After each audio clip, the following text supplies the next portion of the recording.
Imagine you've been battling cancer and you've finally reached a point of stability. Now picture that stability waning post a COVID booster shot.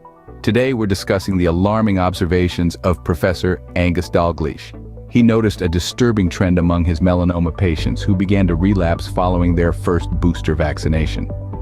Initially dismissed as mere coincidence, the rising number of identical cases worldwide has turned this into more than just a single doctor's observation. This is not just a single doctor's observation, but a global oncology alert.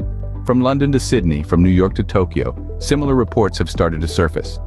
There's a growing unease in the global medical community, as these unsettling trends are not confined to melanoma alone. Oncologists from around the world are observing a worrying surge across various types of cancers. Patients who had been stable for years are now relapsing after receiving their COVID booster shot. The list of affected cancers is disconcertingly diverse, including not just melanoma, but also lymphomas, leukemias, and kidney cancers.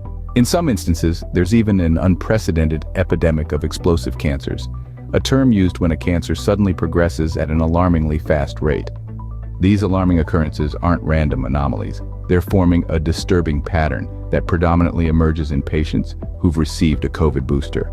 The world is watching, and the medical community is on high alert. A disturbing pattern is emerging predominantly in patients who've received a COVID booster. The question on everyone's mind: what could be causing these cancer relapses? Professor Dalgleish, like many in the medical community, has been grappling with this very question. The initial suspicion fell on T-cell suppression, one of the body's primary defenses against cancer. T-cells are a type of white blood cell that scan the body for cellular abnormalities and infections. If the booster shot somehow suppresses these vital cells, it might explain the surge in cancer relapses. However, this is just one piece of the puzzle. Other potential culprits have surfaced in the course of this investigation. DNA plasmid and SV40 integration is another suspect. This integration could potentially disrupt the normal functioning of cells and lead to cancer development. Then there's the question of mRNA spike protein binding to p53. The p53 protein is often referred to as the guardian of the genome. It prevents cancer formation by preventing cell growth and division when DNA damage is detected. If the mRNA spike protein from the booster shot binds to p53, it could inhibit its cancer-preventing functions, thereby increasing the risk of cancer development. These potential causes are not mutually exclusive. They could all be contributing factors, creating a sinister synergy that wreaks havoc on the body's defenses. The situation presents a perfect storm for cancer development. With this knowledge at hand, we are at a crossroads. Professor Dalgleish's observations have led to an unsettling conclusion. The continuation of booster vaccines, especially mRNA ones, may be tantamount to medical negligence. His assertion is not trivial. It's a call for caution, a plea for pause. He's not alone in this stance. A growing chorus of oncologists around the globe is joining this call, urging us to rethink our approach. The potential risk of cancer relapses post-booster shot is too severe to ignore. It's not about fear-mongering. It's about patient safety, medical ethics, and the Hippocratic Oath to do no harm. Professor Dalgleish is emphatic. All mRNA vaccines must be halted and banned immediately.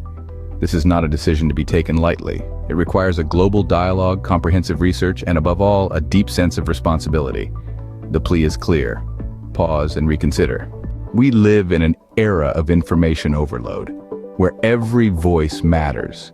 Yet amidst the cacophony of voices, it's often the shared experiences, the collective wisdom, that shapes our understanding and drives change.